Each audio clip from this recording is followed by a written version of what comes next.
live? Yes. Good morning, everybody. Good afternoon, good evening. Welcome to the GPE webinar series. My name is Ian McPherson. I'm with the Global Partnership for Education Secretariat based here in Washington, D.C. Before we begin, I just want to ensure that anyone who is patched in via telephone kindly mute their microphones. And if all is working well, we should have quite a high number of people watching on two live streams, one in English and one in French. By way of introduction to the webinar series that GPE has been running since last summer is part of GPE's Knowledge and Good Practice Exchange initiative that came about as a response to our GPE partner countries requesting additional opportunities for exchange of knowledge that can inform future projects and practice, and also to provide practitioners the opportunity to partake in continuous and sustainable practice of knowledge exchange between the partner countries. We have a very full agenda for the GPE webinar series throughout the course of this calendar year, and we're delighted to move on to our next one in collaboration with INEE, the premier international network for education in emergencies. The webinar today is particularly relevant to us because our engagement, as in GPE's engagement with countries affected by conflict, has accelerated in recent years. Currently, 28 GPE partner countries, which is 43%, are fragile and conflict affected, and 60% of GPE's total disbursements are in such countries. Moving forward, the aim of GPE is to create a fully functioning modality that not only allows us to support new fragile and conflict-affected countries joining the partnership, but also continue to provide education support in post-conflict nation building as well. In the webinar today, we will be having 6 inputs. We will be hearing from Jesper Andersen from the GPE Secretariat, who will be providing an overview of GPE's response to education emergencies. We will be hearing from Dean Brooks, the Director of INEE, who will give an overview of INEE's work globally. And then we will then have 2 country case studies with presentations on both INEE work in South Sudan and also GPE work in South Sudan. And then secondly, an input on GPE work in the Democratic Republic of Congo and INEE work in the DRC as well. We do have quite a few inputs, which we're very excited about. We will, however, endeavour to ensure that there is time at the end of the presentations for discussion, and all being well, we should have about 25 minutes for that. Just before we move into the presentations, a couple of housekeeping issues. Again, any people who have dialed in to kind of keep your phones on mute. Secondly, if you do have any questions, if you could submit these to the email address, which is webinars@globalpartnership4education.org. The final point is to kindly request our presenters to speak clearly and slowly because we have simultaneous interpretation happening here in Washington. So moving forward, I would actually like to invite Dean Brooks from INEE, the director, to present first, and we will follow that with an input from Jesper Andersen. So Dean, just moving across to yourself, I will put up your slide and you will just need to indicate to me when you wish to move forward to the next one, okay? Great, thank you so much, Ian, and thank you for this opportunity. So welcome everybody. I'm excited to share with you some background on INEE and looking forward to the presentations and listening in today. But for those of you who might not be aware, INEE stands for the Interagency Network for Education in Emergencies, which is an open global network working together to ensure all persons access their right to a relevant, safe, and quality education. If we could go to the next slide.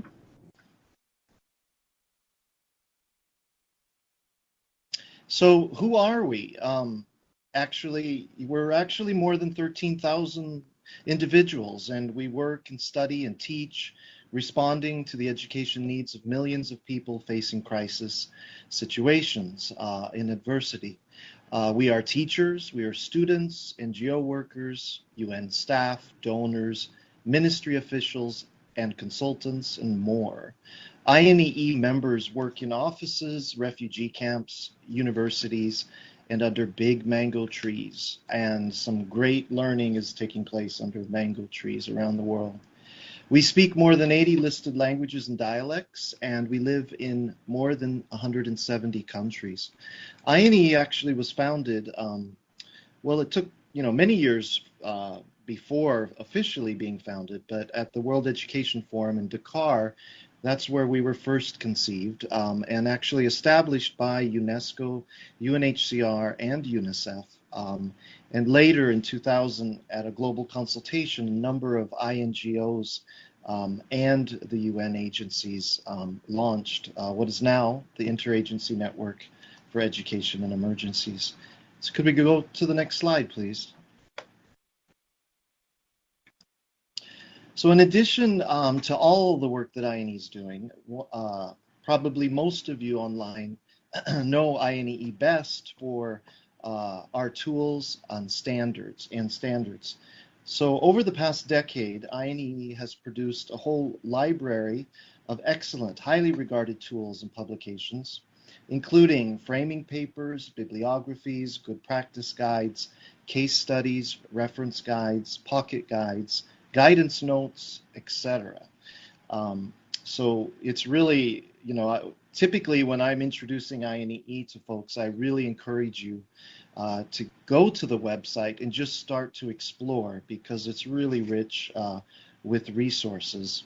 On the next slide, you'll see an example, or you'll see the picture, the web page for our toolkit, if we could go there. So INEE's toolkit, which you just click on that when you go to the website, this is where you will actually find vetted resources. These are resources that INEE's organizational members that are represented in our working groups have actually gone through the thousands of resources we have available and have placed in our toolkit over 800 carefully selected resources, which will hopefully help and complement your work. So you just go to the home page of INEE, and you'll see the toolkit right there on the front page. And you just click on that, and that'll take you to the toolkit where you can access those resources. If we could go to the next slide.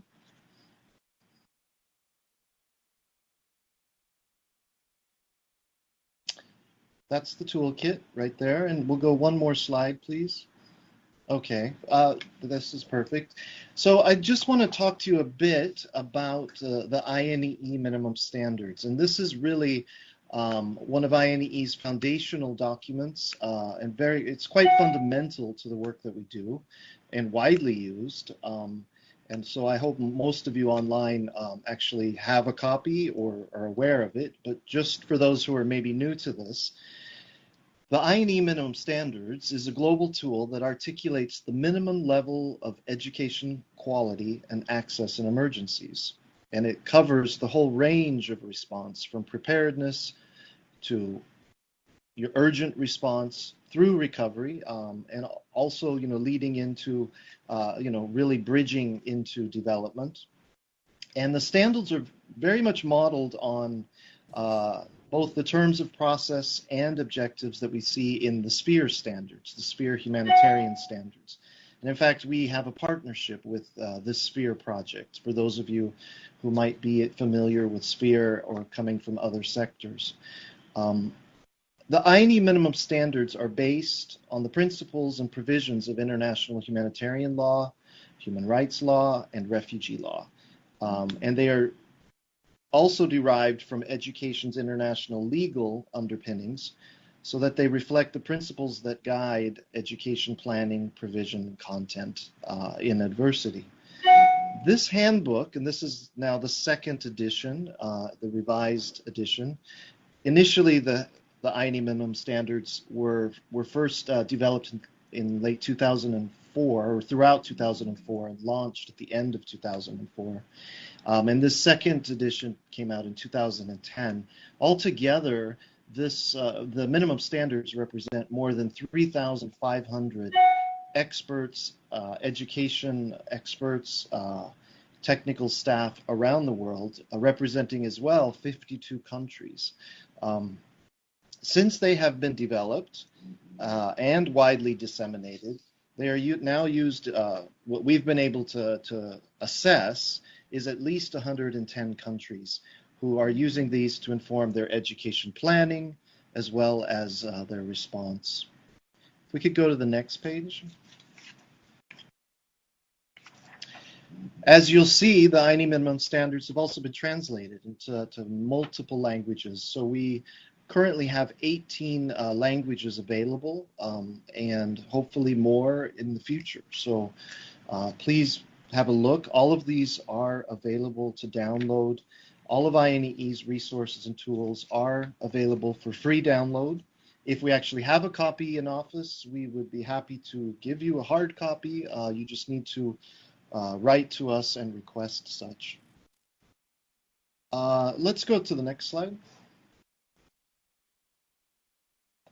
So why do standards matter? I think this is really important to emphasize. Because the standards are founded on humanitarian principles and human rights, the standards actually help us turn principles into action. Global humanitarian standards outline what help and protection crisis-affected people are entitled to and uphold their right to life with dignity. Standards also improve the quality in humanitarian work. Because they were developed by thousands of experts globally and based on evidence, experience, and learning, they enhance the quality and accountability of humanitarian and development action. They support local, national, and international organizations to provide high-quality protection and assistance. Humanitarian standards form a foundation that enables humanitarian actors to be held accountable to those that they serve. Standards also ensure that even in difficult contexts, human rights are not overlooked, and human dignity can be preserved for those in crisis and recovery. Minimum standards provide universal benchmarks, and they can be used to build capacity and set targets. I have found over the years, I've worked for many years in the field, I have always found that the standards really bring us together around a common language, and that actually helps aid coordination. They become a reference point for all of us, really bringing all actors to the table, and I like to say put on our INE hats, because most of our organizations, hopefully most of them, have signed on to these and these principles. They also help develop and enhance professionalization, support preparedness and mitigation, and really are a powerful tool for advocacy. And we have used them globally to really support education and emergencies advocacy efforts. Very quickly, I'll just give you an overview of how the standards are organized, and we can see that on the next slide. So you'll see this is a cover of the minimum standards in English. And as you'll see, there are 5 domains. And so if you look at that circle there on the screen, what you'll see is the foundational standards, which is the outer ring, includes three different standards, but they are part of the foundational domain. And that's coordination standards, analysis standards, and community participation standards. And these foundational standards actually infuse all of our work. And then inside the circle, you'll see the other 4 domains: access and learning environment, teaching and learning, education policy, and teachers and other education personnel. I won't go into much detail on what you'll find inside the handbook right now, but I'd very much like to encourage you to have a look and take some time to actually reflect on these. Now, since we have a number of presentations today from countries where practitioners have actually worked with the standards. Some of them will be talking about contextualization. So I'd like to just take one moment to explain what that is. And if we could go to the next slide. So quite briefly, and just to say, contextualizing, it's actually quite an exciting approach that INEE has observed and really is rooted in a bottom-up, ground-up approach where countries have actually taken the initiative to really understand what the standards mean in their context. So contextualization of the INEE minimum standards refers to a formalized process that includes all, if possible, education stakeholders in a given context. And what happens is they engage in the process of translating, grappling with, trying to understand, discussing, debating, hopefully reaching consensus around what minimum standards mean in their context. And this is done through a broad, collaborative, and consensus-driven process. And if this is something that you would like to do in your country, we would like actually that you would reach out to us so we can support you in this process, because we really do have we require actually that, for the INE logo to be on the contextualized standards in your country, that there's actually a process that you follow, which does involve reaching out to all stakeholders and making sure that all voices are heard. So when contextualization processes happen, the stakeholders take on key questions and then try to understand those in their context. So for example, what does quality education mean for us in this context? And then those participating would spend time trying to write down concretely what that means in a specific country context. Another type of question, what does teacher support mean and what should it consist of in my context? Or when we say all relevant stakeholders should be involved, who are those stakeholders? These types of questions are discussed, like I said, debated, and consensus reached, and that's actually what becomes the contextualized standards in specific contexts. And as you'll see, we have, let's see, 1, 2, 3, 4, 5, 6, 7, 8, 9, 10, 11, 12, 13 examples here, and those are all available on the website. 2 countries, Iraq and Sudan, are finalizing their contextualized standards. Next slide. So, as I said earlier, we are an open network. All of you are free to join if you haven't yet. It's a simple process, and it's an individual process. So you don't have to ask your organization necessarily to join. They actually probably already are a member. What we would ask is that you fill out the application form and submit that. It's a straightforward process. We do, really check to make sure that you are committed to education in emergencies and making a difference. So we do have a bit of a vetting process, but it's not too stringent, and really all of you are welcome. Just go to the website, and hope to see you there. So thank you very much. Dean, many thanks indeed for that, much appreciated. Just for everyone who is participating through the live stream, we realize that there is a little bit of a delay on the slides, and just to signal that if you wish to access the slides directly, there is a Google link in the connection detail email that was sent to you yesterday, and you can access both English and French versions of the PowerPoints if you wish to do so. So moving forward, we will now give an overview of GPE's work in fragile and conflict-affected situations. It is with regret that our technical lead is unfortunately stuck on the subway, so he will not be able to present himself, so I shall read his slides, but we hope that he will be able to join us for the discussion and answer any particular issues. So with that, I will proceed to give an overview, and you'll forgive me if this is read a little bit verbatim, but we will give a sense of how GPE has organized and structured its programming to respond to education in emergencies and work in conflict and fragile situations. I will move over the outline and provide some detail straight into the substance. So essentially, GPE supports education sector plans that reinforce particularly emergency readiness, preparedness, and planning, and does this through a range of mechanisms, including providing direct financing, including the provision that GPE grants may be restructured to meet emergency needs, and these can be both human and natural crises. And in addition, a third modality is that GPE can support transitional education planning. Some of the highlights, if you will, of GPE's work in this area is that the number of countries that within the partnership that are conflict and fragile affected have increased from one country in 2002 to now 28 in 2016.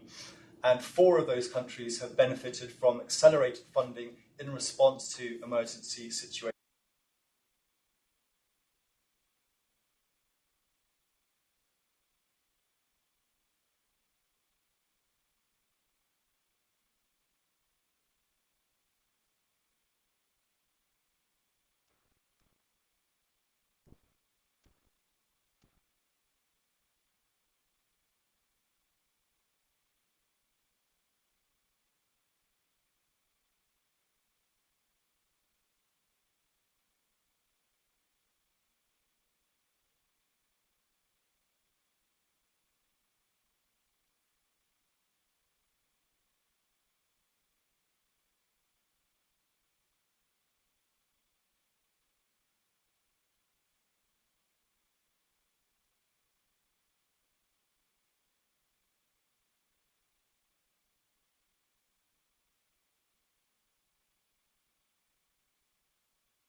MOU was a strengthened engagement of UNHCR within the local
The interpreters cannot hear the English anymore. I don't know if you hear me, but the interpreters cannot hear the English. Maybe you're having a mic problem. Okay. With apologies again to our participants, we do seem to be having some technical problems and have lost interpretation on the French channel. The interpreters cannot hear the English anymore. I don't know if you hear me, but the interpreters cannot hear the English. Maybe you're having a mic problem. Okay. Okay, you can proceed now. We can hear you. Yes, we have it now. Thank you very much. And have lost interpretation.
Hello, this is the interpreter. Can you hear me?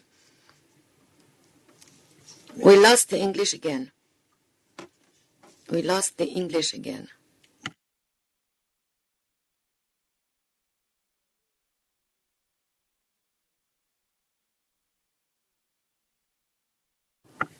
Can you hear me now?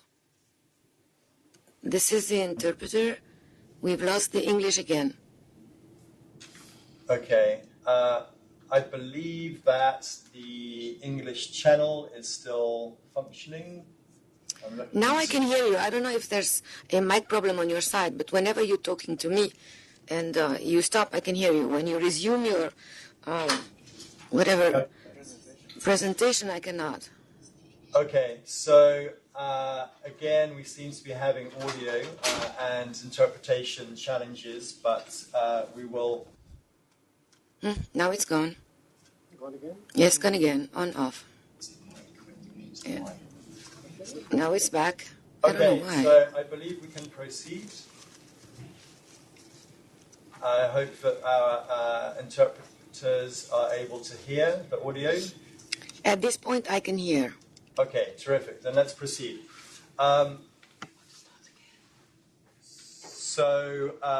In summary, GPE's modalities to respond to education in emergencies aim to provide a platform for dialogue, coordination, and preparedness and reconstruction. And the observation by Brookings that you can read is that there is significant contribution that GPE makes to support new, fragile, and conflict-affected countries entering the partnership, but continuing to support the education needs of young people when stable countries experience crises and disaster.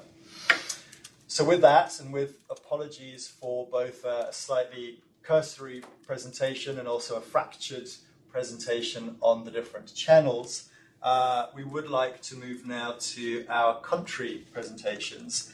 And I'm delighted to introduce Tizi Mafalala, who is a program manager for UNICEF. And Tizi is based in Nairobi and will be giving a presentation on GPE's support for work in South Sudan. So hopefully, Tizi, you are online and can hear us. Could you please let us know?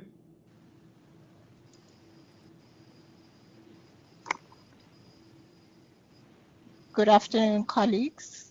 Wonderful. Can you hear Thank me? you, Susie. On you go, please. All right. Thank you for the opportunity to present on South Sudan's GPE program, which I was managing up until November last year. Next slide, please. The purpose of the presentation is to share an example of GPE support towards a system strengthening in the context of conflict and fragility. GPE's South Sudan's program was entitled Delivering Quality Basic Education in Challenging Circumstances. So it was a fact that the context was challenging, but there was an attempt to strengthen the system. Next slide.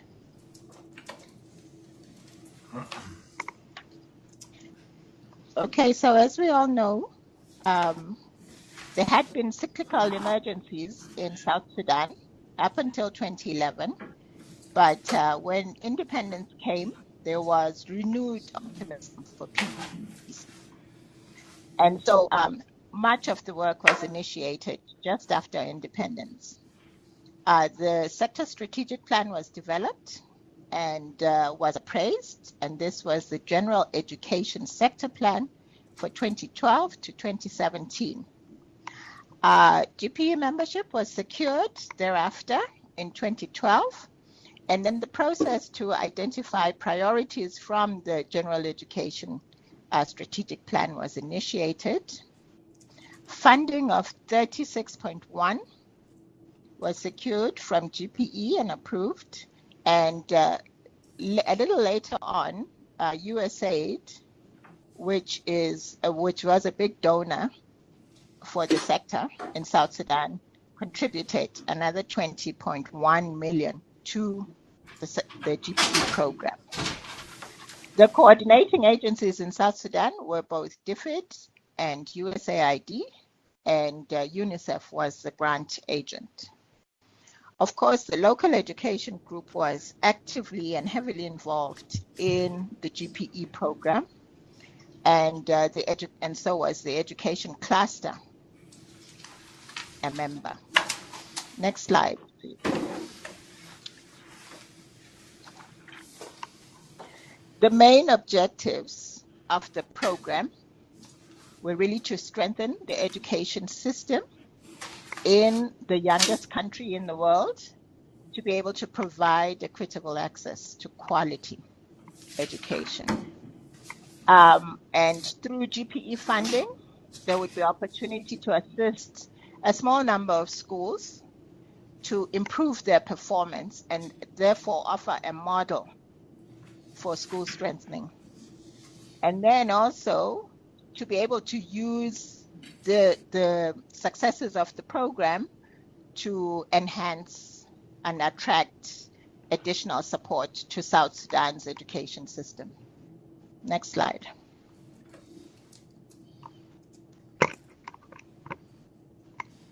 So I will not go into details on the program. It was an ambitious program, and it is still running from 2013 to 2017.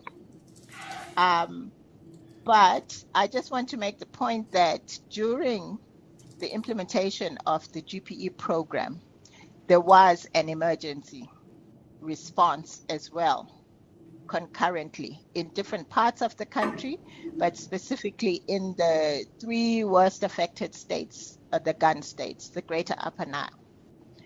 So the program for the GPE program was designed and refined in 2013, but then in December, a conflict erupted, which meant that programming was disturbed and stalled, and finally reinitiated in March 2014.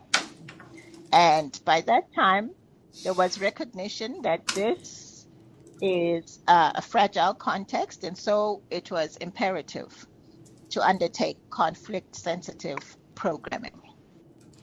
With regard to system strengthening, I've just highlighted a few areas that we were able to implement as part of system strengthening, even though there was an emergency and emergency programming was going on concurrently. A curriculum development process had been initiated in South Sudan just at the end of 2012, and so GPE was able to continue that process and mainstream peace education, human rights, and awareness of the environment. And this process involved all the education stakeholders in the 10 states, including those that were in emergencies, because they would come together to develop, to brainstorm and agree on the components and the curriculum, the components of the curriculum. So that involved the whole country, the main Ministry of Education and the 10 state ministries of education. GPE school construction started a little bit later. However, the time was used to ensure that we also use a conflict evidence-based state selection, so that sites that would be selected would be those that were the neediest, I must say, with the highest numbers of out-of-school children, having received very little support and able to make the best use of the schools as possible. Strengthening literacy and numeracy, there was recognition that children were not learning. And so there was need to really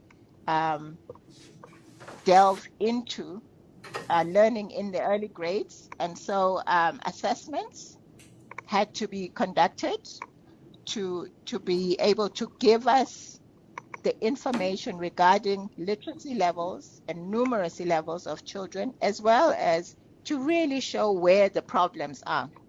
And of course, in a country with multiple languages, and with all of us realizing that, and the policy being that the national language is the language of instruction, there had to be a process by which we selected the languages with which we would start.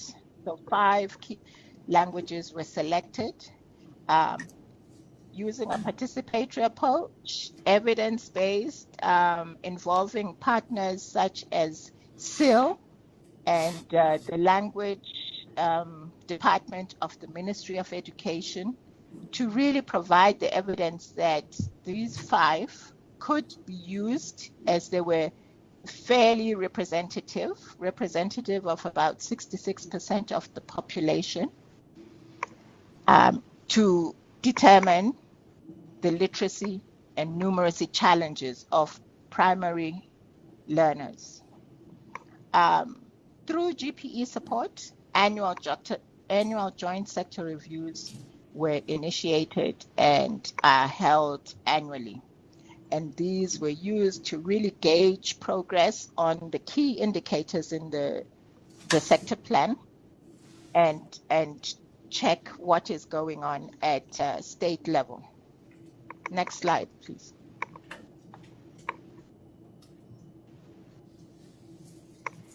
As you can imagine, there were a number of challenges that were experienced. The initial slow start at the beginning of 2014, having developed a plan in 2013 that really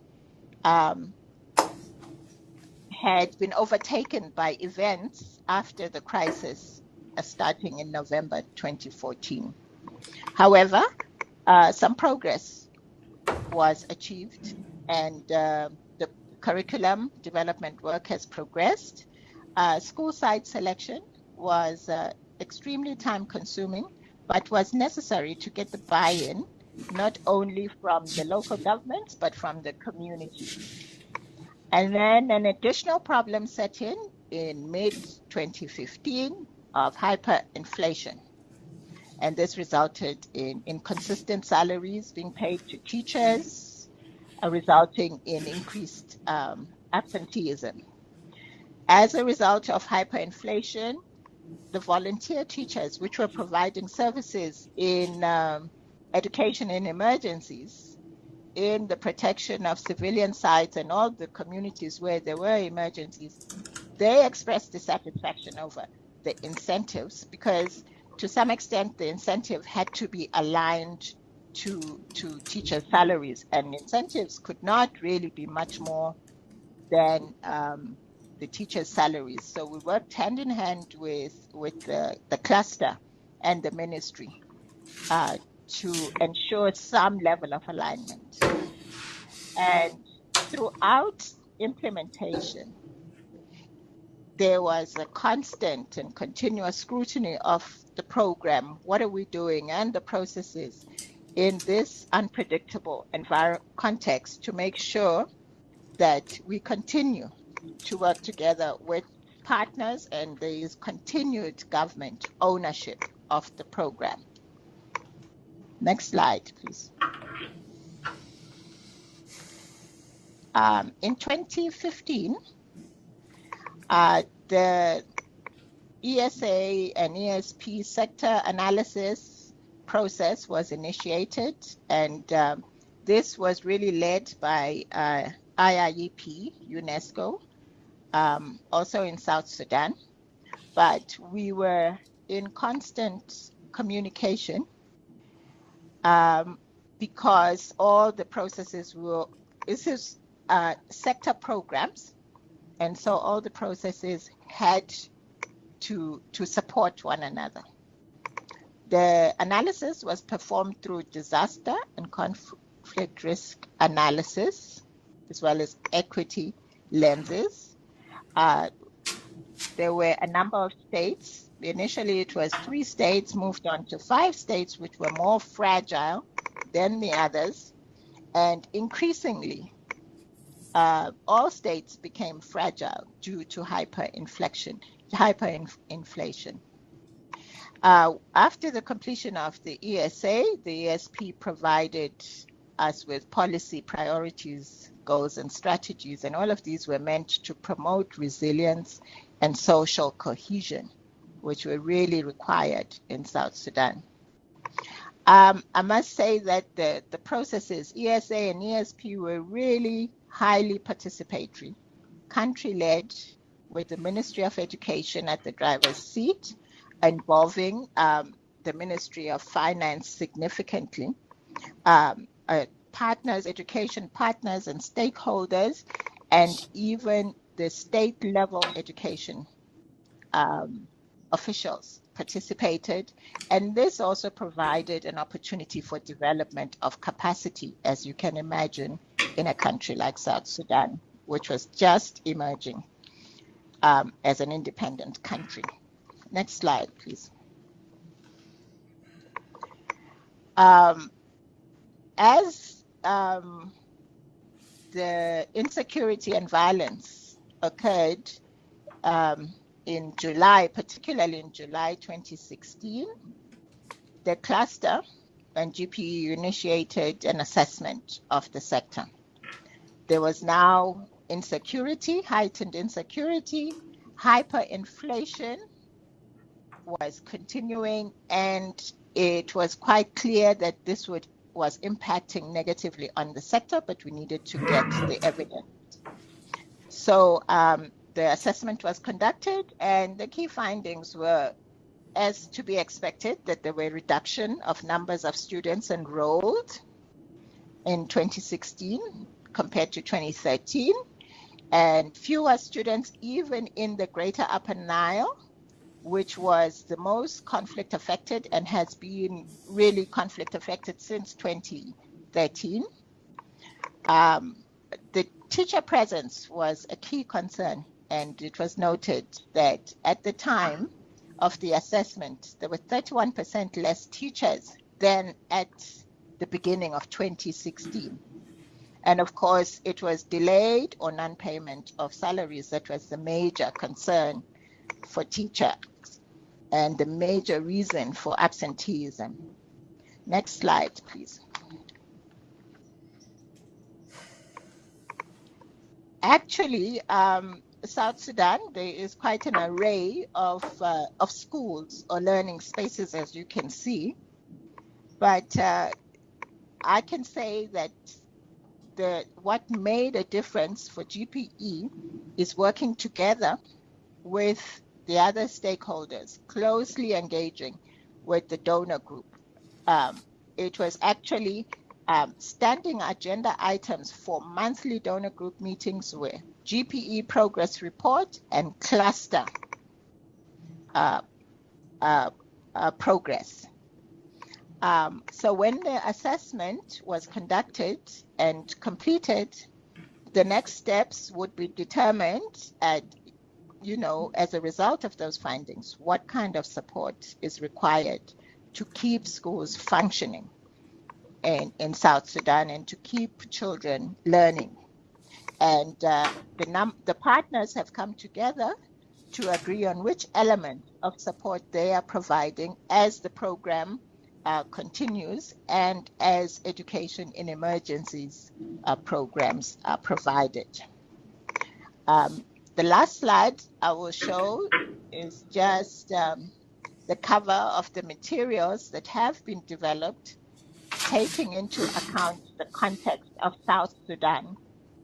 A curriculum developed, supported by consultants, but developed by South Sudanese, and responding to the challenges that they have, and also in recognition of the fact that all of us, the world over, even in fragile contexts, our children are living in the 21st century. So I will end there. Thank you. Tizzy, many thanks indeed for that, greatly appreciated. We're going to move straight into the next presentation on South Sudan by Holin Romain, who was a former NRC education specialist for South Sudan, who is talking to us from Oslo. So Holin, straight over to yourself, please. Thank you, and greetings from Oslo. Thank you for giving me the opportunity to speak with you today. I'm Holin, and I've worked in the education and emergency sector in South Sudan for more than 4 years, and I just finished my time with NRC as their education specialist there. Previously, I was the education cluster coordinator during the Level 3 emergency between 2014 and 2015. So I'll share my experience and observations of the development and the application of the contextualized INEE minimum standards between those past few years. Next slide, please. The contextualization process in South Sudan was very much cluster-driven. Following the independence of South Sudan in 2011, there was a desire to nationalize and to own the education and emergency sector in South Sudan. And as Dean pointed out, we are one of the countries who has done the contextualization process, and we actually did it quite early on in 2012. The process was led by a consultant in a 4-day training, and it was done through the Education Cluster Organization. There was wide participation from the Ministry of Education, from the national level as well as the state levels, and UN agencies, national NGOs, and international NGOs. UNICEF funded supporting this workshop and the training, and we included health, WASH, nutrition, and child protection cluster coordinators in the workshop to make sure we had the intersectoral linkages. Next slide, please. There was a great deal of stakeholder buy-in during this process, which was key to making it successful. The Ministry of Education sent around a circular to the 10 states of South Sudan to encourage participation and to encourage the usage of the minimum standards once they were developed. The donors that were at the local level that sit within South Sudan, such as the UNICEF PCAs, the partnership agreements between UNICEF, as well as the Common Humanitarian Fund, made use of the minimum standards as a requirement for project development and for proposals and implementation. There's been a great deal of advocacy done through the intercluster working group at the country level to really help other clusters to understand the parallels that exist between our INEE education standards and the more readily recognized sphere standards for humanitarian emergencies. as well as there being a lot of ongoing education cluster promotion of the standards. This has been done through various trainings over the past few years, as well as the printing and distribution of the handbooks. Next slide, please. Just to talk about the standards in action a bit. So the standards were put in place before December 2013. This is quite important to recognize that the war broke out in December 2013, and the standards were already there, contextualized in place. This meant that when the crisis hit, there was a much better understanding of what education in emergencies was. More stakeholders were ready to respond appropriately, and there was an awareness that education in emergency is a sector response in an acute emergency. In essence, we were speaking the same language, which is a goal of INEE standards, as Dean mentioned before. The standards put in place or helped define the types of coordination mechanisms that exist in South Sudan. It helped define and legitimize the stakeholders for education and emergency implementation, from the national level all the way to the most local level. It defines which systems the education and emergency response should coordinate with, such as the EMIS, or the emergency or the Education Management Information System, the education census, if you will, in the country. Additionally, the INEE standards in South Sudan help to define the emergency learning ratios. For example, 1 teacher to every 50 students. It defined that 25% of the teaching cadre should be female, and it set in place WASH standards for schools. These benchmarks allowed for proper monitoring, and the monitoring system was also adopted by the in-country donors, the Common Humanitarian Fund, the UNICEF PCAs, as well as other donors. It helped to determine the materials and the supplies that needed to be provided in an emergency to meet the needs of the children and teachers. And it was also adopted as the measurement for the cluster monitoring system, which is called the 5 Ws. Monitors which partner is doing what and where in the country. And the definition of those indicators was taken from the INEE minimum standards contextualized. This helped coordinate the response countrywide during the level 3 emergency. I was cluster coordinator at this time, and I can attest to the ease of applying the definitions of these indicators to the monitoring system. Again, back to us speaking the same language. The standards help to give prioritization to the intersectoral collaboration. As I mentioned, the other clusters, the key clusters, were involved in the development of the standards, which meant that they were accurate in terms of how WASH and child protection and nutrition should work with education in emergencies. One of the biggest contributing factors of the contextualized standards has been the improvement of the Ministry of Education's understanding of what the sector is. The standards include and almost legitimize their own policies, such as Free Education Act, Mother Tongue Language Policy in primary 1 through 3, the Teacher's Code of Conduct for South Sudan. It also defines education emergencies as a first-line response, meaning we should be there at the very, very beginning of the emergency. It includes a lot of advocacy points that we have been able to use with the Intercluster Working Group to help other sectors to really understand the value that we have to bring to the table in an acute emergency. And finally, it enhances the cluster partner cohesion. So giving a common vocabulary and vernacular to all of the education and emergency partners, everyone is speaking the same language and knows the same goalposts. Next slide, please. Now, speaking about these goalposts, there are some issues with the application of standards for a context that is as difficult as South Sudan. Communities have customary standards, if you will, of what is acceptable and normal within their own setting. For example, you might have 80 or more students in a classroom, 100 in some situations. They won't turn children away if it exceeds a certain level, and if children don't have a place to sit, they will simply invite them to come and sit outside the door. We know that teachers and students will go to unsafe buildings or unsafe environments to teach and learn if that's all that exists. And we also know that teachers and people who are willing to teach, who are not qualified, will go ahead and teach if that is what is necessary. We also see that children and teachers will share resources to an amazing degree. One exercise book for every 3 children, one textbook for the entire class. It speaks to the resiliency of South Sudan and the desire to have education no matter what. So to change this behavior and change these customary standards and to try to get them to meet or achieve these that we have put into place needs behavior change and a huge amount of resources. When the crisis erupted in December 2013, it really put the standards to test. What was possible before, or what might have been possible before the crisis, became impossible now.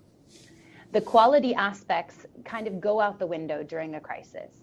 The ratios become impossible to meet, the teacher qualifications are too lofty, supplies are extremely limited. And of course, we know funds are always limited in a crisis. And funding to South Sudan at the beginning of the crisis for education was almost non-existent. Especially this relates to infrastructure and WASH in schools, where in an emergency, there are few donors who want to support putting actual infrastructure in place and WASH infrastructure in place that will last beyond a short window. The entire sector was deprioritized at the beginning of the crisis, and this hit us very hard. Our cargo was not taken to the areas where we needed to respond to, so we couldn't provide supplies that we would have wanted to meet the standards. Education was not present on some of the intersectoral assessments, so we also didn't fully know the needs for a few months, and some locations even years. EIE Education Emergencies is much better funded now, but there are now fewer development projects. So education and emergencies has become the modus operandi for education in many parts of the country. This is unsustainable. And finally, another challenge is about the chronic low capacity of the local authorities and the teachers. As Tizzy pointed out, most of them are not paid, and most of them are not paid regularly or enough. And this leaves very little room for systematic improvement of implementing the standards over the long run. Next slide, please. Just to wrap up the presentation by noting a few achievements and also some ongoing needs. One of the achievements was amidst the ongoing conflict in 2014, we had INEE do a training of trainers for the conflict-sensitive education pack. This was led by the same consultant who led the INEE contextualization standards for South Sudan, Ms. Cynthia Coons, which was a very positive way of wrapping it together, and this was facilitated by the cluster. This supplements the standards quite well and again enhances the quality in the education response. Today, partners continue to do INEE standards trainings for their national staff and for the national authorities, and this is regularly implemented along with the staff capacity building. So I'm happy to say this is very still alive and well in South Sudan. We have teacher payment policies, as Tizzy mentioned, through the cluster, which supplement the standards, but there's a lot more that can be done to synergize these. The donors need to be willing to fund to meet the standards rather than to just pay the lip service to requiring the implementing partners to meet them. So there needs to be money where their mouth is, really. And the development sector for education also has to be funded in order for education in emergencies to have exit strategies. Otherwise, we will do the same short-term interventions, undermining the long-term development goals for education in South Sudan. As always, greater advocacy is needed for the prioritization of education in emergencies as a frontline response. Personally, with NRC, we saw success in this recently as ECHO is funding a new rapid response mechanism for education in emergencies for the first time in 2017. So we are starting to see that the advocacy is working and donors are starting to pay attention. And there is perhaps a need for recontextualization of the minimum standards or tweaking them or defining them in a different way in this post-2013 context, where in South Sudan we now have government-held areas and opposition-held areas that have been quite static for a number of years now. In essence, there's a new reality, and we need to make sure that we're defining that new reality in terms of our standards and our goalposts so that we can best support the children and the education for South Sudan. And that concludes my presentation. Thank you very much. Holin, many thanks indeed. Much appreciated. In the interest of time, we will move straight into our second country case study, which is the Democratic Republic of Congo, and to continue the elaboration of how both GPE and INEE work is contextualized. Our first input will be by Monsieur Valère Muncia, who is the Permanent Secretary for the Technical Support Team within the Ministry of Primary, Secondary and Vocational Education. Mr. Muncia's presentation will be in French, as in the PowerPoint presentation that you will see, but those on the English channel will be able to hear it in English, and of course those in French will be able to hear it in French. And if I may ask Monsieur Muncia just to indicate when the next slide needs to be moved to. So, Monsieur Muncia, over to you, please.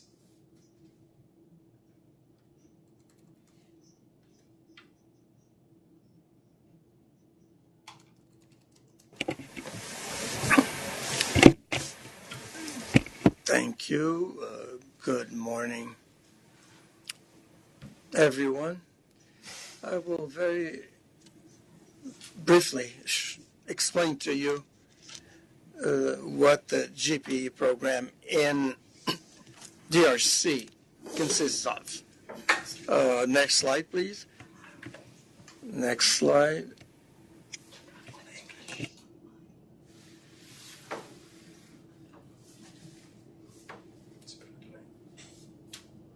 As you know, this DRC is a pays of Central Africa. DRC has many natural resources, but the country is poor. It is the 176th country in the UN Index of Development in 2015. There's conflict in our country. We're just at the beginning of the post-conflict phase, and therefore it is still a fragile country. 2.5 million people are still displaced inside the country. And there are other also foreign refugees, also a great number of refugees that are outside DRC. The last time we assessed that, we saw that there are 3.5 million children of school age, but who do not go to school. Our education system is hybrid. There's a public education system and religious schools too. Given the fragility and poverty in the country, a large number of teachers are still supported by their parents. And almost all the state also pays part of the salaries of the teachers. So there's difficulty for children going to school regularly because of the poverty. Next slide. Thank you. So this is the context that defines our country, and it was within that context that the country has developed a strategic plan that was supported by GPE. There were other donors also who helped us. GPE, since 2012, contributed to the strategic plan with a total of more than $200 million. The first tranche was paid in 2013, $100 million that were given us to implement a temporary plan between 2014 and 2016. This program, the intermediate program has finished now, and the goals were to increase access and equity for primary education and also improving conditions for learning and primary education. Some of the actions were a direct response to the situation in the country. And there were also reforms that were undertaken in order to continue. Next slide, please. Continue these actions in the future. Next slide, please.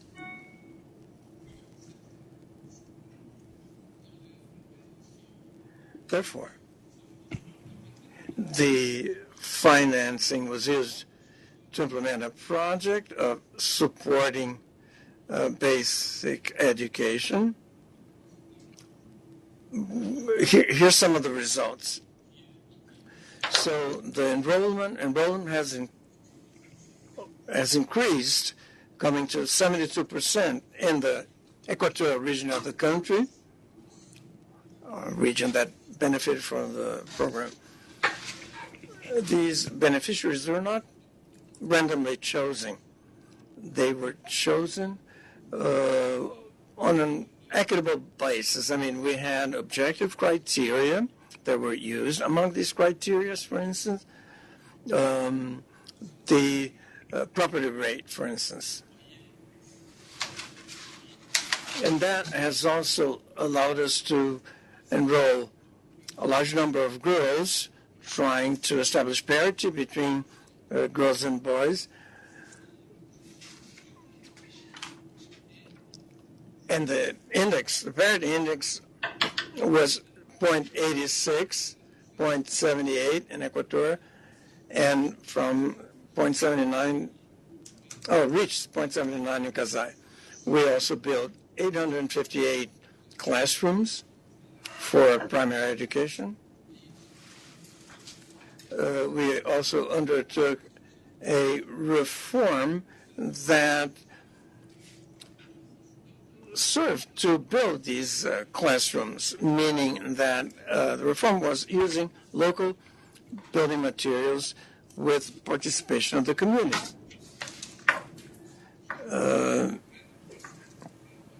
330 teachers have been trained at the same point, 33,000 teachers, next slide please, were trained within the context of this program.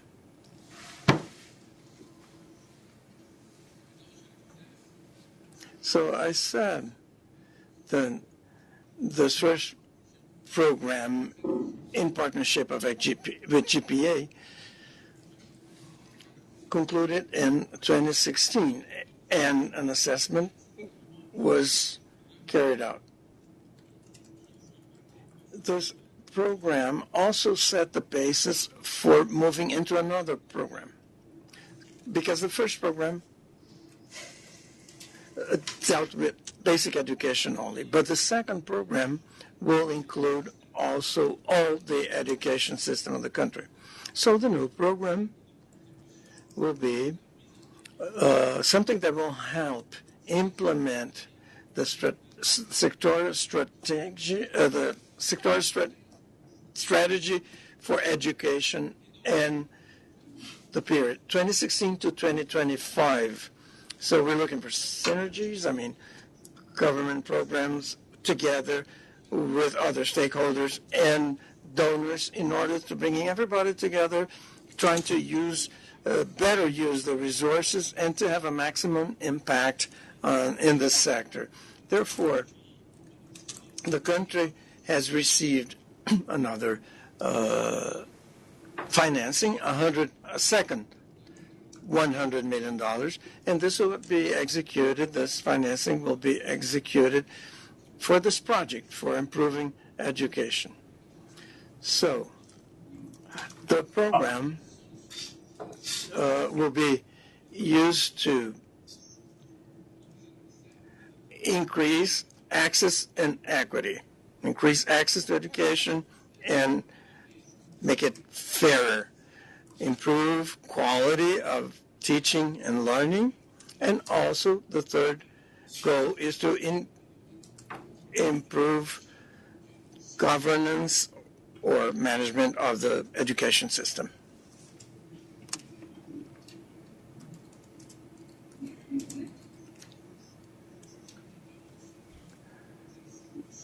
a few things about the type of support that GPE is giving to this sectoral education plan 2016-2025.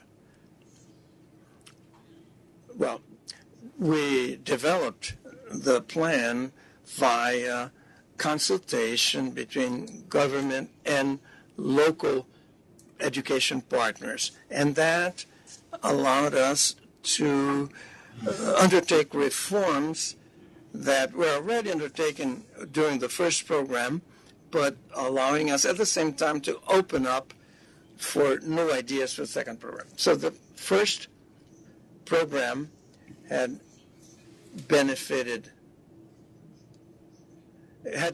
two provinces, the first program. And now we're expanding the initiative to 9 provinces. And these provinces were chosen based on some criteria, one of them being reaching the most marginalized population. So it would be the poverty rate, scholarization rate, and school results, and also grades that these students have, and also parity between girls and boys.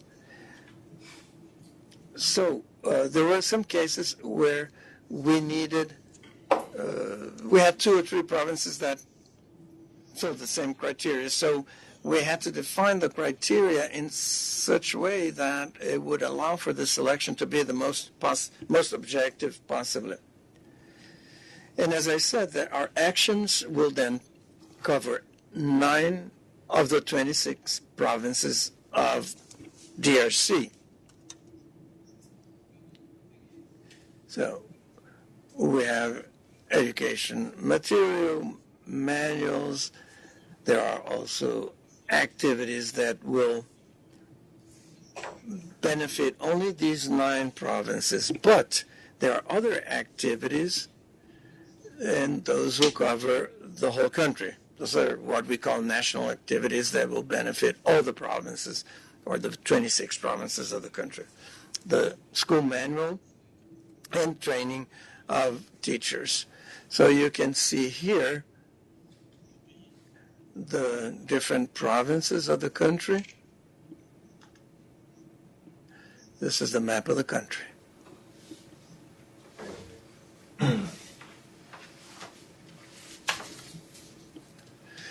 What are the results that we expect to reach with the support of the GPE?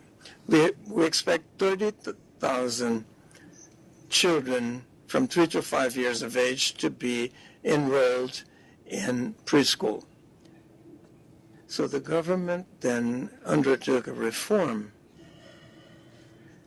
and created what we call the pre-primary class. That preschool will therefore prepare these students to then go into primary education. So in all the primary schools, there will be another class, and that class will be one for children 3 to 5 years old. 10,000 students will be attending primary school, and they will have access. They'll receive these free new books. 500,000 teachers for first and second grade will be trained on how to alphabetize, how to teach writing and reading. We have had this idea, reading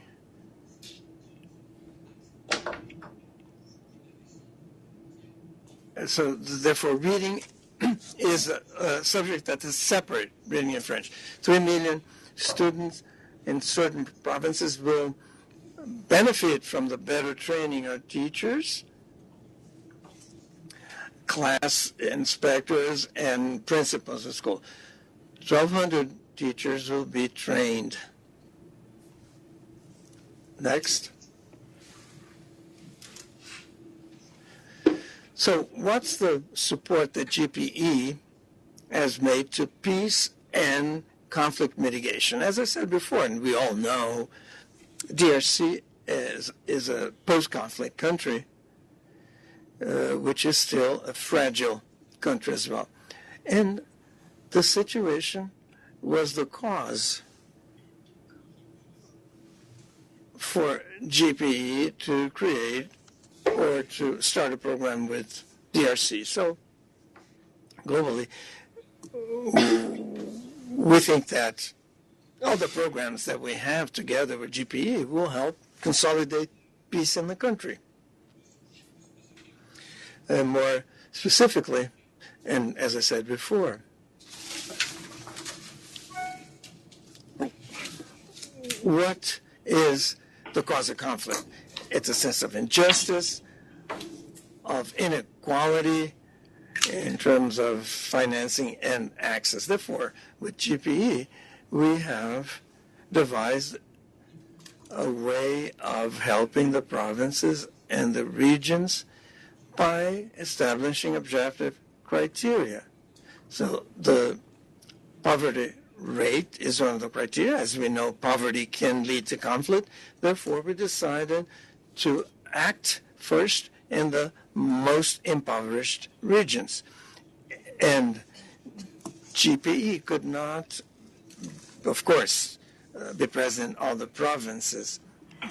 We have 26 provinces, as I said. So by acting in 9 provinces, GPE will allow the country to have possibilities, but opening also the possibility for other donors to intervene and act in other zones, other provinces, especially in the east of the country. And thanks to GPE, we have a new social and political dialogue. This dialogue has been renewed at province levels, and also when we are going to evaluate the plan, we'll be establishing a dialogue between the central government, but also the provincial governments, civil society, and unions. And that will allow us, this dialogue will allow everybody to express themselves. And I think that will help a lot in consolidating peace in the country. But more specifically, the DRC, for a certain time now, is trying to implement an education strategy for peace. Education for peace. So, very briefly, that is what we're doing with the help of GPE. And that shows, at the same time, all the opportunities that GPE offers to create a dialogue, to involve everyone, and therefore reduce the risk of conflict. Although, I repeat, I must clarify, country is a huge country. There's no conflict everywhere. It's not the whole country that's in conflict. It's mostly in the east of the country. But if we want peace, we need to educate for peace. And these GPE programs cover that a lot. Thank you very much. Mr. Muncia, merci beaucoup. Thank you very much for that. We are very significantly over time, so I want to first extend my gratitude to our next presenter, our final presenter, Paola Retaghi, who is the UNICEF Cluster Coordinator, also talking to us from Kinshasa.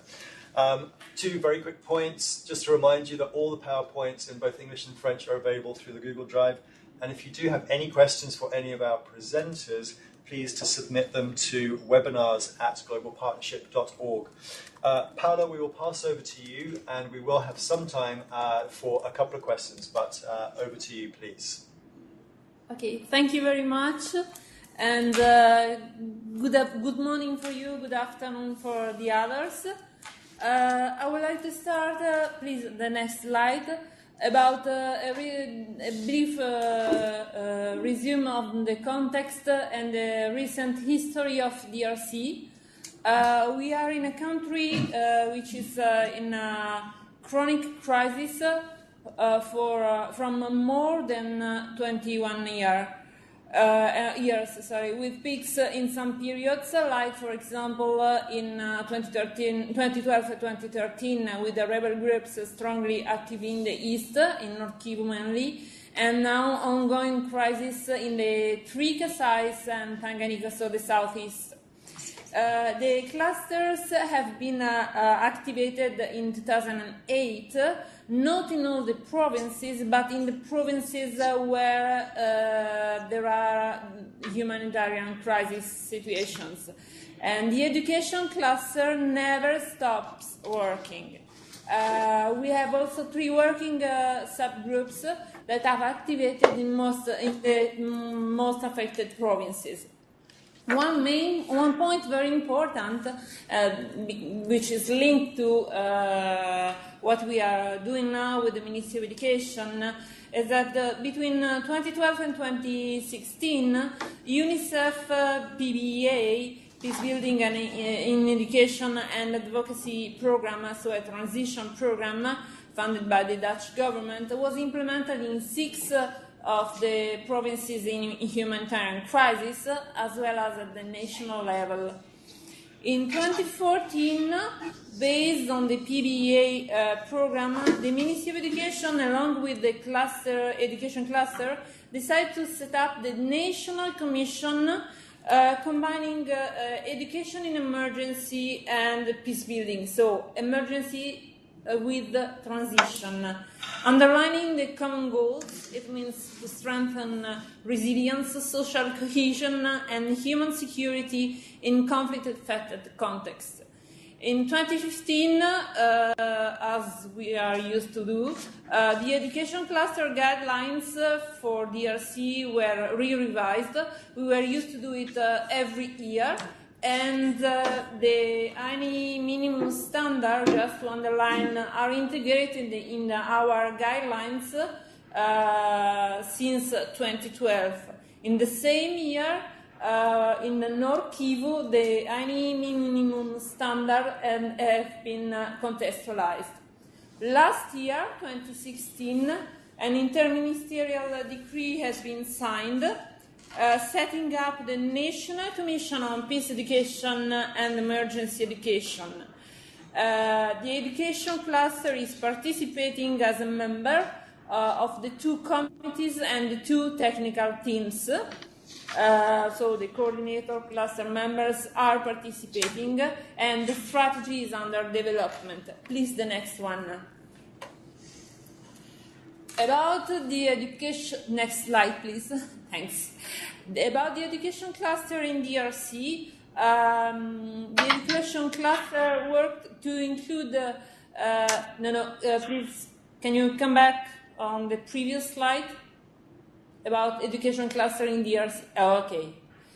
Thanks. The education cluster worked to include life skills in the national curriculum to promote the social cohesion, and the CDRR, the conflict and disaster risk reduction, through the school improvement plans, the SIPs, which are cash-based programs with beneficiaries, including the Committee of Children, deciding how to spend the voucher. Normally these vouchers are up to 2,000 USD per school.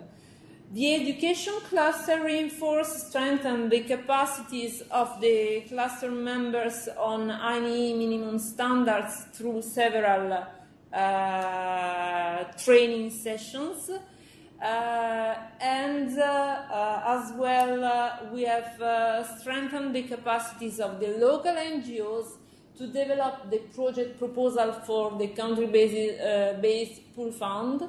Now the local NGOs and the civil societies are the actors on which we are investing for development, because they have better knowledge of the context, better access, they speak the language, and in any case, if the cluster are going to be deactivated, they can take over and we can pass to them.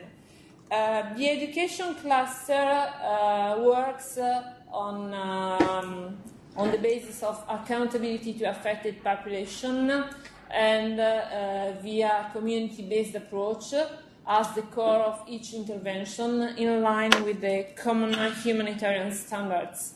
And as I was saying, the DRC education cluster guidelines incorporate the INE minimum standards. Please, next slide. About the process of contextualization of the INE minimum standards in North Kivu, we started in 2015 thanks to funds coming from Save the Children Norway. And the process took 6 times to be implemented, and it's a part of the global initiative to adapt the INE minimum standards to the specific context. In the case of the North Kivu, the minimum standards were adapted to take into account the fact that it is a protracted emergency. It's a chronic emergency with a large amount of IDPs. There was a wide participation from the Ministry of Education, from national level and the provincial level, as well as the local NGOs and the international NGOs, and of course the education cluster. We are now in the process to roll out the contextualized minimum standards in North Kivu, which is planned for this year, 2017, and which will be led by Save the Children. Next slide, please. We have some challenges and opportunities. Let's say that a big challenge about the contextualization is related to the rollout, as we were obliged to push back due to insufficient resources at the end of 2015. The funds finished.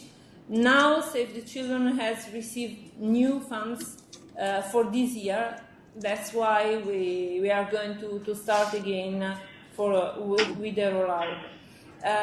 Another challenge is that the contextualized minimum standards have been validated at the provincial level, but not yet at the national level. And this has delayed the rollout activities at the provincial ministry, as the provincial Ministry of Education advised obtaining the national endorsement before moving forward with the rollout. A good opportunity is that despite the delays on the rollout, we have found that our entry point for the integration of the global minimum standards has been the DRC education cluster guidelines, which are updated on a regular basis, as I was saying, and referred to by partners. The next one,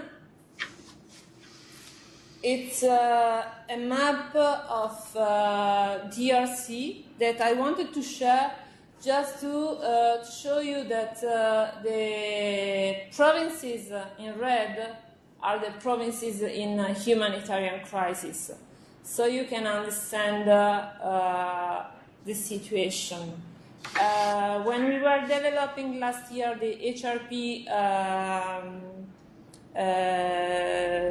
process, we didn't expect the scale up of the humanitarian crisis in the 3 Kasai, and now this is the main, the bigger hotspot we have.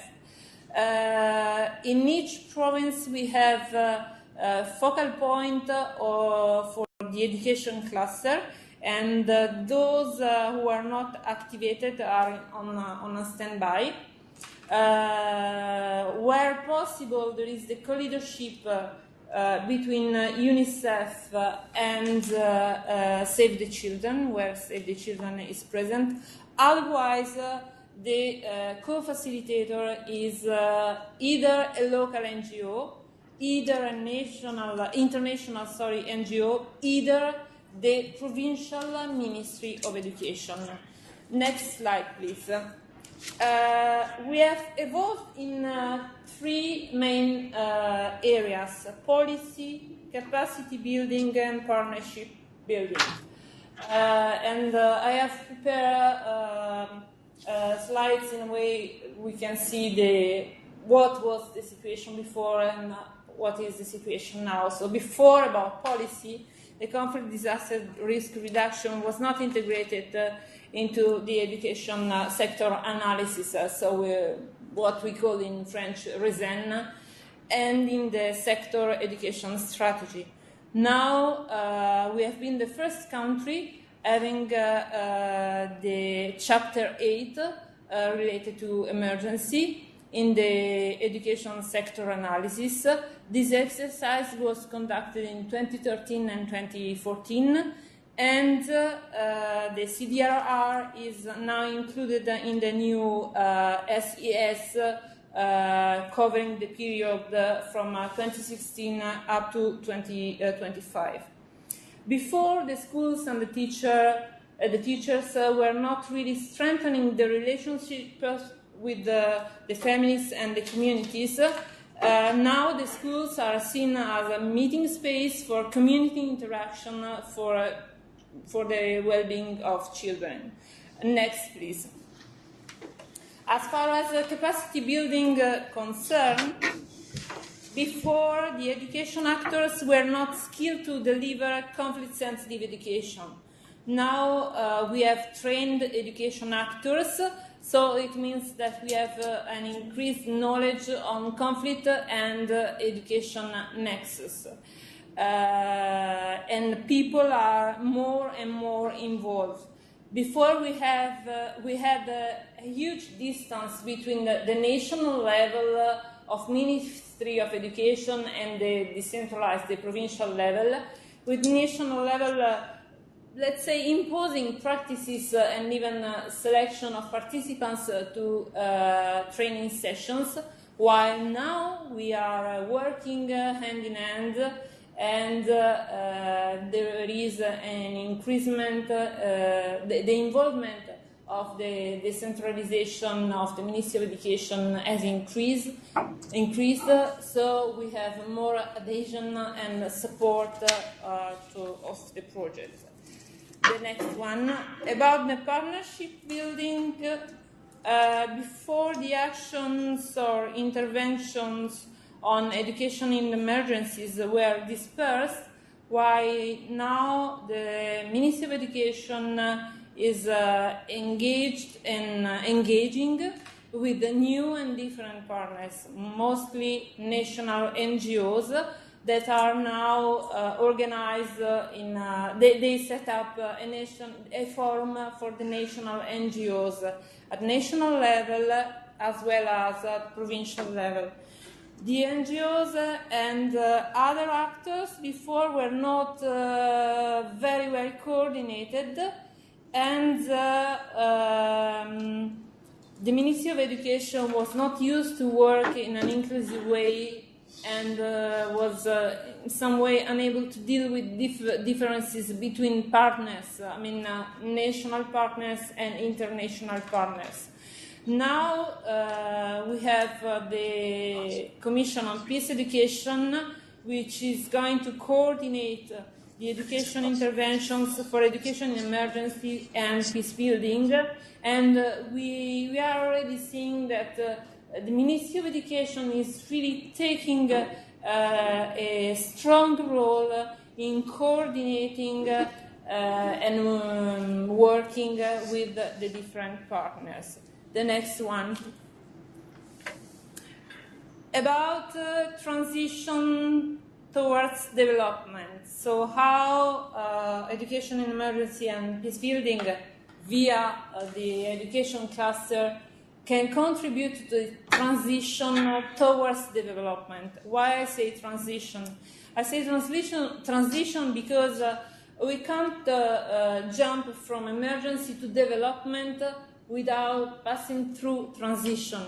Otherwise, we have a gap in the middle. We have one challenge which is related to the fact that the education cluster is strengthening the capacities of the Ministry of Education to anticipate and prepare for crises. We are developing the response plans and updating it. But we have problems related to HR at the Ministry of Education level, still persisting, above all at national level. All staff and people with a low commitment, while in the vast majority of the provinces we have very, very active and committed people from the Ministry of Education. As a strong point here, we have children that are skilled as actors for peace and emergency-related issues at family, school, and community level. So if we look at the biological world of the children, we can understand how we are moving. And this is, for example, we have utilized on the brackets the children during the Ebola virus crisis in 2014. They were peace ambassadors or ambassadors for messages, fantastic, because everything is channeled through them, will reach the family and then the community. The same is for the cholera, which is chronic, and every year we are struggling with it. The education cluster strengthens the resilience of beneficiaries through interventions at individual, family, school, and community levels. Then the peace building has contributed to equitable and inclusive education. And we see as an opportunity, we need to talk to our colleagues from GPE about the transitional education plan for the provinces where both development and humanitarian partners are present. So what could we do together via the TEP? The next, please, and last one. Again, about transition towards development, we have we have a big opportunity, with the revision which is ongoing of UNDAF and the revision of the stabilization framework. Above all, for us, on the outcome number 3, and then we have always in mind two burning questions. One is how can the education cluster provide better support to government from conflict through transition, and I have explained why transition, and also the need to bridge slowly from emergency to development and work with development donors to see how to build a common strategy and how they can be more flexible with the funds. Thanks a lot. Paola, many thanks indeed. Greatly appreciated. We are running over time. We won't have as much time for questions and discussion. We have had a number come through, and I will ask our colleague here in Washington, Michelle, to frame 3 brief questions for us back to the presenters before we have a quick input from Jesper Andersen, who has been able to join us before we close the webinar. So I invite you please to stay with us for just another 10 minutes before we close. Yes, hi, thank you. And thank you to everyone who has sent in questions either through the chat or through email. We have a question from Gerhard, noting that the presentation centered around enrollment and inputs to the school and system, but did not discuss whether actual learning is taking place in these contexts. So he asks whether GPE also covers qualitative indicators that relate to learning, and if this is the case, how learning outcomes are being measured, are assessments being conducted. We also have a question from Ebote. What is GPE's work with ministries of education to incorporate programs in education that support building resilience, psychosocial support, and peace education in the learning of children in fragile and conflict states? And then we have a question coming in from Giovanna asking whether we can talk a little bit about how GPE is addressing the link between education in emergencies and disaster risk education in the education sector.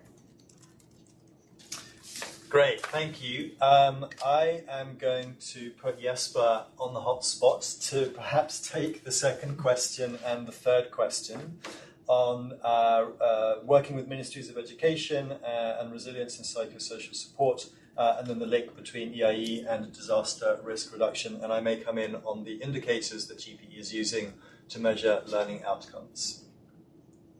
Thank you.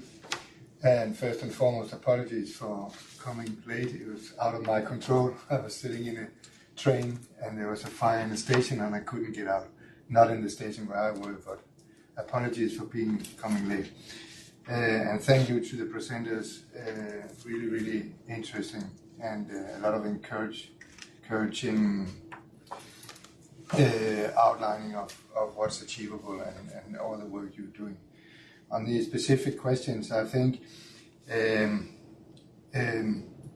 those are issues where we are deeply concerned. Psychosocial support is extremely important. You always have to remember that GPE is not an implementing agency. We are not an actor on the ground.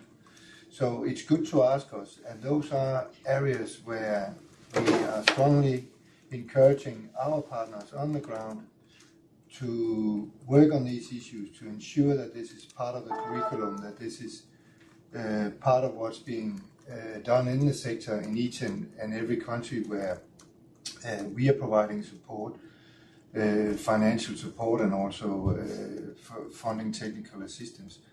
But it is a question and it is a matter obviously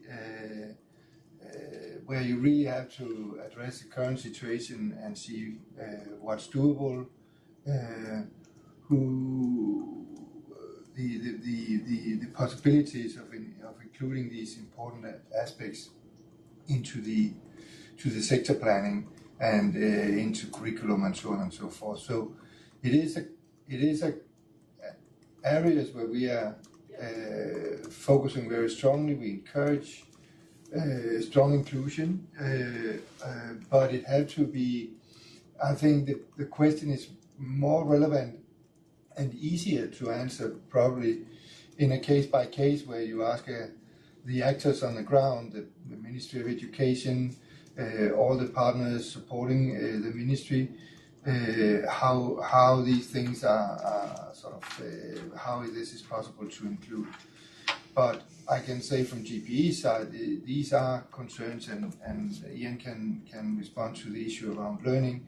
Those are all concerns for us. Those are all issues we really strongly support, that those are included in the planning where we see ourselves as a key player. And on the link between education and emergencies and disaster risk reduction. Yeah, again, it's part of the package, if I may say.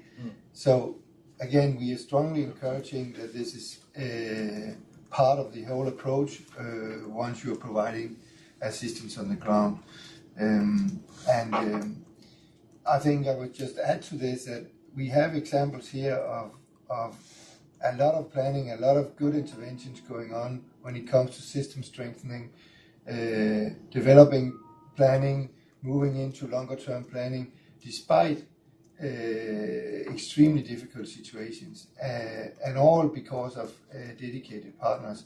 You mentioned the inclusion of children, which is, I think, really a key point here as well. So you're not only looking at partners as institutions, organizations, ministries, but really inclusion of everyone on the ground. This is possible, and this is doable. We have two good examples of it here. Great, thank you. And maybe just a quick response to the question on GPE indicators on learning outcomes. As you will know, improved and more equitable learning outcomes is GPE's first strategic goal of 3.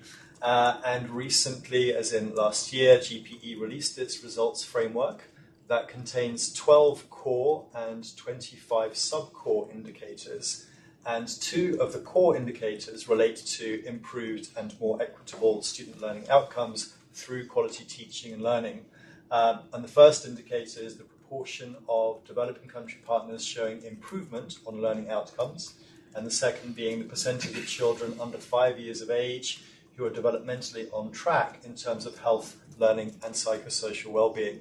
And this is a good opportunity to direct you to the strategy and the results framework on the GPE website, and indicates that in June of this year there will be the results report coming out based on the first year of analysis of the results framework. With that, and in the interest of time, again, apologies for running over and some of the technical complications that we have had, but I did want to thank very much all of our presenters, Dean, who was speaking to us from New York. We had Tizzy in Nairobi, Holin in Oslo. We had Monsieur Valère from Kinshasa, and Paula also from Kinshasa. Also to thank our interpreters who are in Washington but in another building. We greatly appreciate that. I did want to signal that there will be a follow-up to the webinar. Materials will be distributed, including a blog following this session, and to encourage you to continue to send in any questions that you may have. Our apologies to those who we were not able to respond to now, and also to direct you that GPE has a number of publications related to its work in fragile, conflict and affected countries, and also to direct you to the INEE website, and circling back to Dean's presentation at the top of the webinar, and the range of resources available through the INEE website. With that, thank you very much, and we hope to see you again on the next GPE webinar. Thank you very much.